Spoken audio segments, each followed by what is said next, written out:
맡긴 거.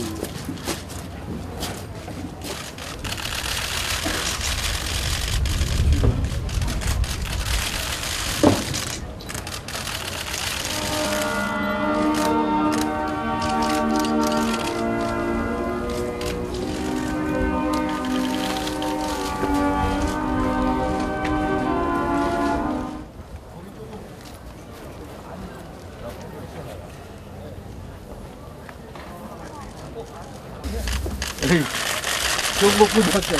네, 그러네. 본방대이라고 시계 썼어요. 네, 그래가지고 시집이 하나 나왔다고. 옆에서 죽었어. 나 같이 옆으로 좀 오세요. 하숙집에서 하다가. 오늘은 꼭 사전투표제를 이용해 주십시오. 4월 19일부터 20일 이틀간 오전 6시에서 4시까지, 오후 4시까지 읍면동에 설치된 부재산 투표소에서 투표하실 수 있습니다. 자, 간단한 구호를 하겠습니다. 위 사람을 민주통합당 24시 민원센터 1일 명예센터장으로 위촉합니다. 2013년 4월 19일 민주통합당 비상대책위원장 문희상. 밝은 날이 이게 특별한 거예요.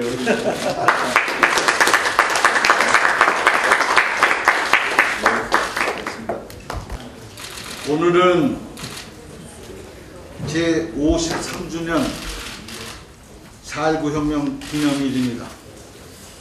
독재와 불의의 항거에서 목숨을 초계같이 버렸던 선배 민주혁명들이 계셨기에 오늘의 우리가 있습니다. 대한민국의 찬란한 민주주의를 꽃피울 수 있었습니다. 4.19 혁명이 뿌린 민주주의 씨앗이 채 싹을 틔우기도 전에 5.16 쿠데타가 일어났고 군사독재 정권이 수십 년 이 땅을 유린하기도 했지만 결국은 우리 국민이 승리했습니다. 민주정부 10년의 빛나는 사회 역사를 탄생시켰습니다.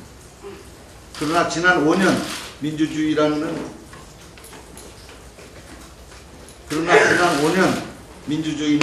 위기에 빠졌습니다. 온 국민이 피땀으로 일군 조국의 민주주의와 한반도 평화가 위협받고 있습니다. 하지만 우리에겐 행동하는 양심과 깨어있는 시민이 있습니다. 4월 영령 앞에 다짐합니다. 자유가 들꽃처럼 만발한 세상, 정의가 강물처럼 흐르는 세상, 통일의 끈이 무지개처럼 솟아오르는 그런 세상을 민주당이 만들고 지키겠습니다. 4월 민주혁명의 편안한 안식을 기원하면서 4.19 혁명 유가족 여러분께도 심심한 위로의 말씀을 드립니다. 4.24 재보궐선거가 닷새 앞으로 다가왔습니다. 국민 여러분께 다시 한번 간곡히 부탁드립니다. 잘못한 것은 잘못했다고 따지는 강력한 야당이 있어야 박근혜 정부도 성공할 수 있습니다. 이번 재보선에서 박근혜 정부의 인사참사, 불통정치, 오만 정치에 이엘로 카드를 꺼내들어야 더 큰 사고를 미연에 방지할 수 있다고 생각합니다. 내일과 모레 이틀 동안 사전투표에 꼭 참여하셔서 저희 민주당 후보에게 희망과 용기를 주실 것을 간곡히 부탁 말씀 올립니다. 경찰이 국정원 불법 대선 개입 사건에 대해서 국정원법 위반이지만 선거법 위반은 아니다라는 황당무계한 수사 결과를 발표했습니다. 정권 눈치 보기에 급급한 늑장 수사 부실 발표입니다. 대통령 선거운동 기간 중에 민주당 후보를 음해하는 정치 공작을 저지른 게 선거법 위반이 아니라면 무엇이 선거법 위반이란 말입니까? 술은 마셨지만 음주운전은 아니다라는 궤변과 대체 무엇이 다릅니까? 한심하기 짝이 없습니다. 이제 공이 검찰로 넘어갔습니다. 검찰이 어제 국정원 정치개입 사건을 총괄하는 특별수사팀을 꾸렸다고 합니다. 빈 깡통이 요란하다는 비난을 면하기 위해서라도 이번만큼은 제대로 한번 수사해 주시기를 바랍니다. 대통령 선거법 공소시효가 6월 19일입니다. 시간이 없습니다. 다시 한번 분명하게 말씀드립니다. 국정원의 불법 정치 개입은 도저히 묵과할 수 없는 국기문란 헌정 파괴 범죄입니다. 검찰은 대통령 눈치 보지 말고 국정원 압력에 굴하지 말고 국민의 법상식에 맞게 수사해 주시기 바랍니다. 원세훈 전 원장 구속 수사가 첫 번째 할 일입니다. 검찰이 또다시 눈치보기 수사, 부실 수사로 국민을 우롱한다면 민주당은 국정조사 등 모든 방법을 동원해서 진상을 규명할 것임을 분명히 해둡니다. 지난 12일 청와대 만찬에서 박근혜 대통령께서는 부실 인사에 대해 심려를 끼쳐 죄송하다고 사과한 바 있습니다. 저는 15일 모두 발언에서 대통령이 윤진숙 해양수산부 장관 후보자에 대한 지명 철회를 해야 인사 사과에 대한 진정성을 인정할 수 있다고 한 바 있습니다. 그러나 대통령은 17일 윤진숙 후보자를 드디어 임명하고 말았습니다. 대통령의 이번 조치는 64.7% 국민의 반대에 역행하는 그런 인사입니다.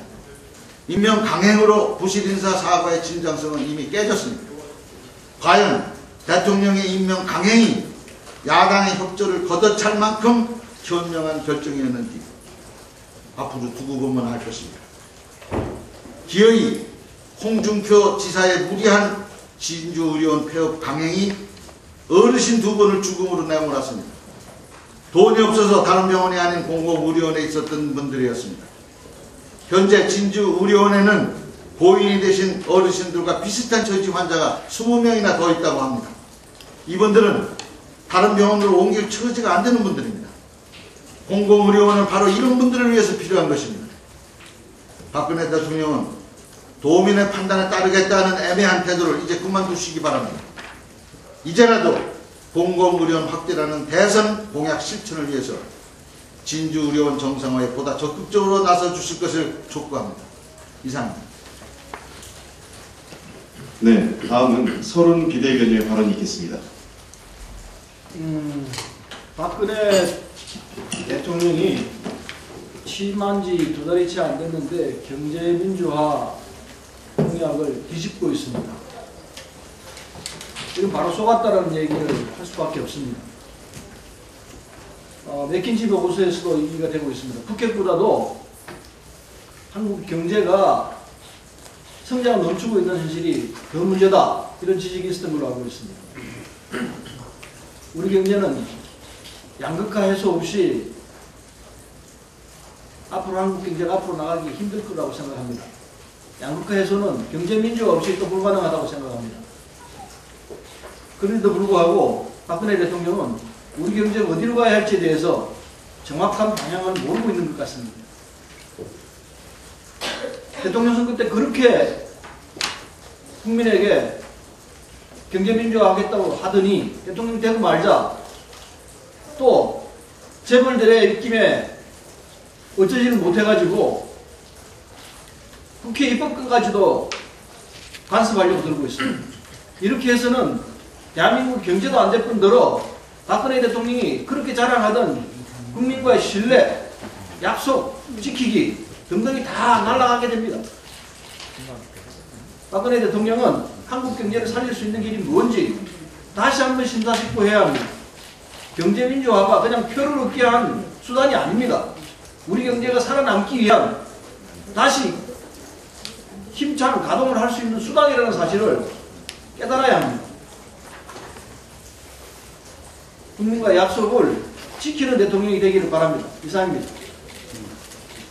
네, 다음은 김동철 비대위원의 발언이 있겠습니다. 예. 문병호 비대위 발언이 있겠습니다.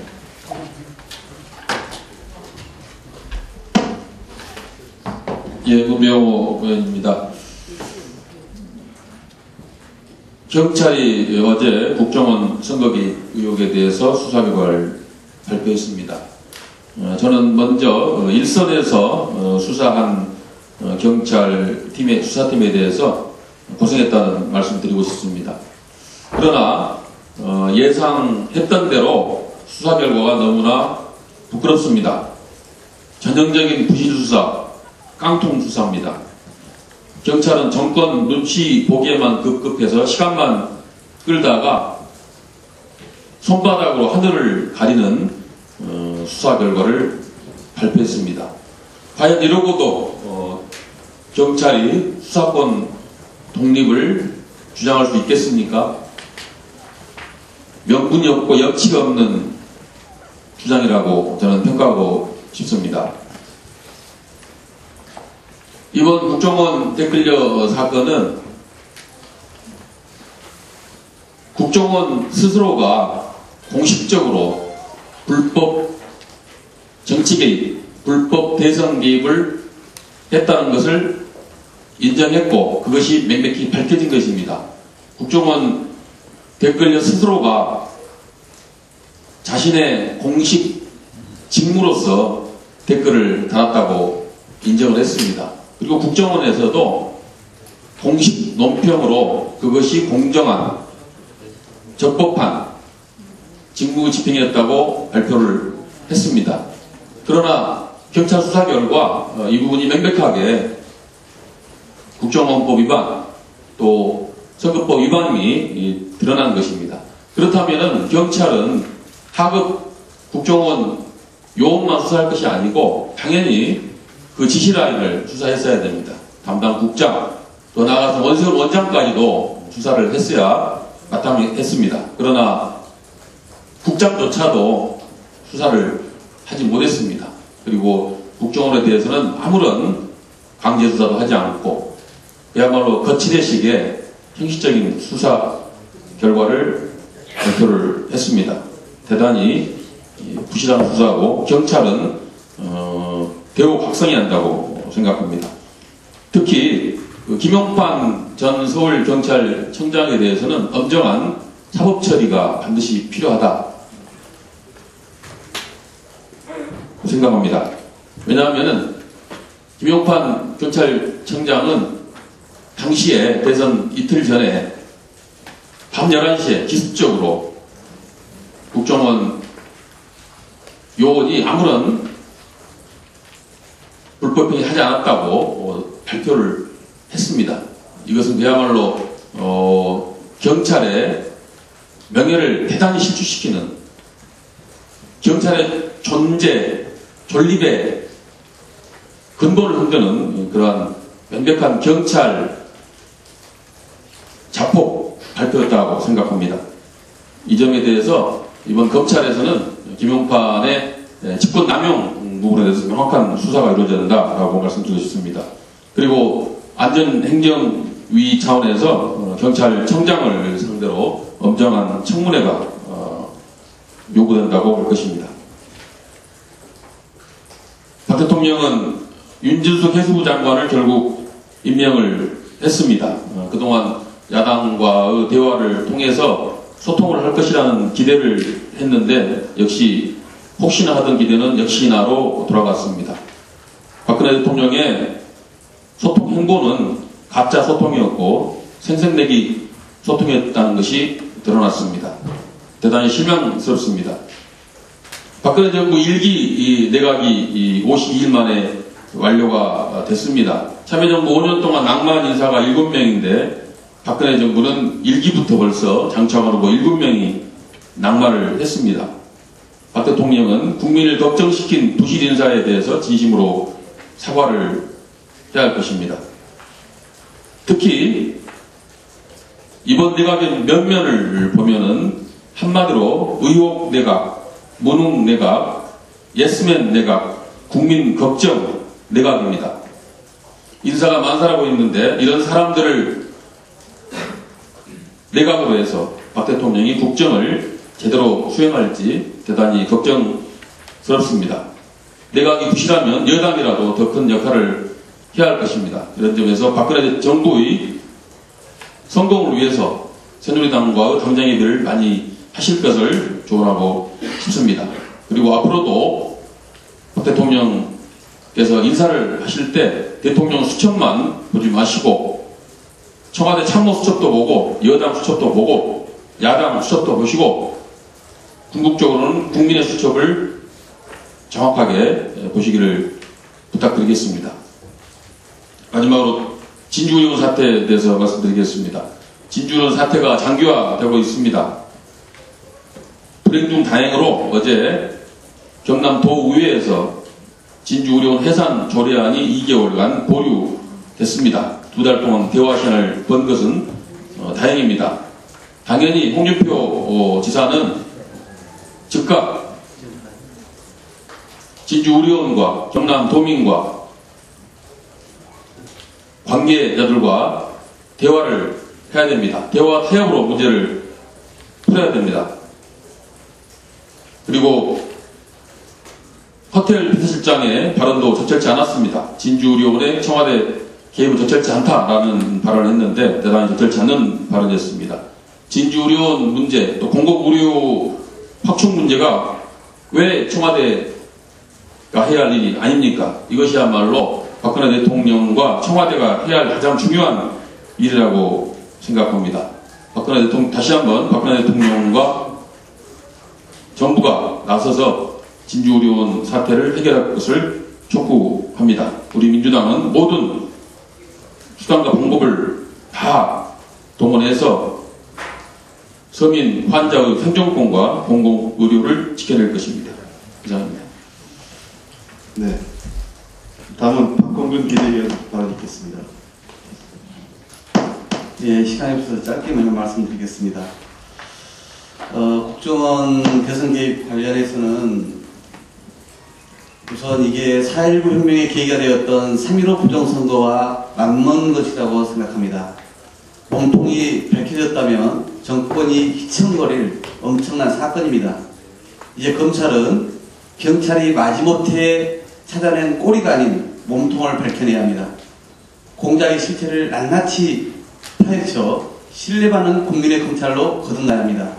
검찰마저 부실 수사를 이어간다면 이미 여야가 합의한 국회 국정조사를 통해서 경찰과 검찰의 무능을 만천하에 입증할 것입니다.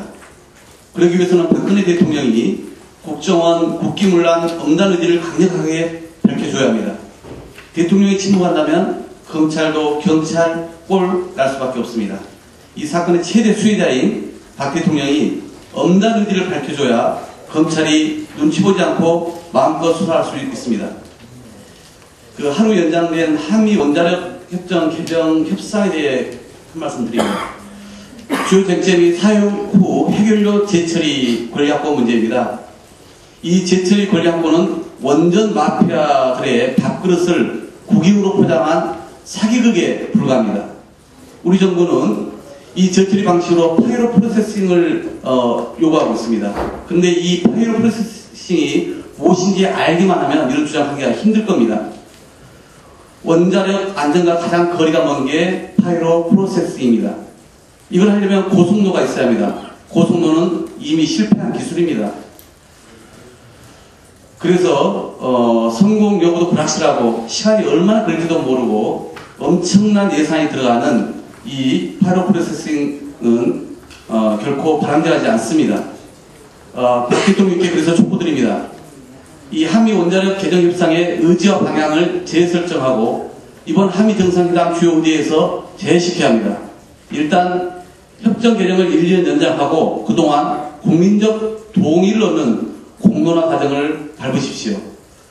사용 후 해결료 직접 처분 방안에 대한 공론화를 더 이상 미루면 안 됩니다.